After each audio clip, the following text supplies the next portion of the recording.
मुख्यमंत्री भजन लाल शर्मा ने केंद्रीय बजट को देश के नवनिर्माण का घोषणा पत्र बताया है।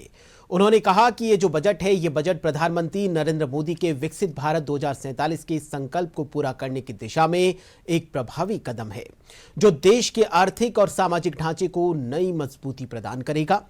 मुख्यमंत्री ने बजट का विश्लेषण करते हुए कहा कि भारत 7% की विकास दर के साथ विश्व की सबसे तेजी से बढ़ती हुई अर्थव्यवस्थाओं में शामिल है।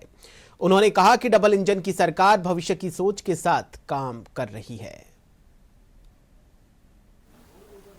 भारत सरकार द्वारा प्रस्तुत केंद्रीय बजट के लिए देश के यशस्वी प्रधानमंत्री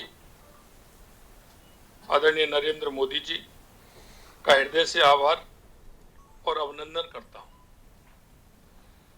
केंद्रीय वित्त मंत्री श्रीमती निर्मला सीतारमण जी ने जो ये बजट पेश किया है, ये बजट केवल आय व्यय का दस्तावेज नहीं है, बल्कि नए भारत के निर्माण, आत्मनिर्भर अर्थव्यवस्था और विकसित भारत 2047 के संकल्प की सशक्त घोषणा है।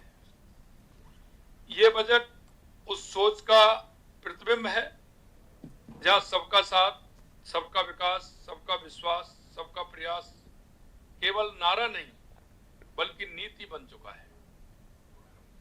कर्तव्य भवन में तैयार किया गया ये पहला बजट तेज आर्थिक विकास, लोगों की आशाओं आकांक्षाओं पर खरा उतरने और सबका साथ सबका विकास के 3 कर्तव्यों को समर्पित रहा है।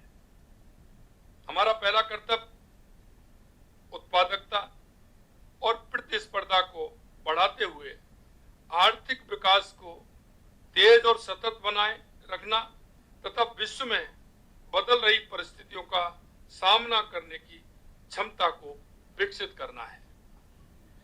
हमारा दूसरा कर्तव्य हमारे लोगों की आकांक्षाओं को पूरा करना और उनकी क्षमताओं का निर्माण करना है, ताकि वे भारत की समृद्धि के मार्ग में मजबूत सहयोगी बन सके। हमारा तीसरा कर्तव्य जो सबका साथ सबका विकास के हमारे दृष्टिकोण के अनुरूप है, यह सुनिश्चित करना है कि अर्थपूर्ण भागीदारी के लिए प्रत्येक परिवार, समुदाय, प्रदेश और क्षेत्र की पहुंच संसाधन, सुविधाओं और अवसरों तक हो।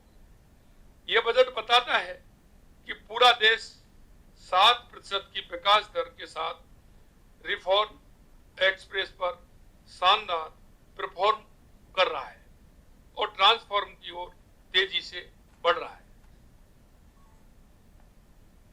यह बजट नए भारत की महत्वाकांक्षाओं को दर्शाता है, तो उसमें कतार के अंतिम पंक्ति को साथ रखने की प्रतिबद्धता को मजबूत करता है।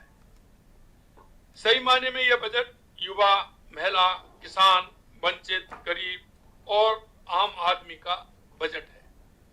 आदरणीय प्रधानमंत्री जी के नेतृत्व में राष्ट्र की प्रगति के लिए जो भी योजनाएं लाई गई हैं, जो भी घोषणाएं की गई हैं, उन सभी का केंद्र बिंदु आप यानी देश का सामान्य नागरिक ही है।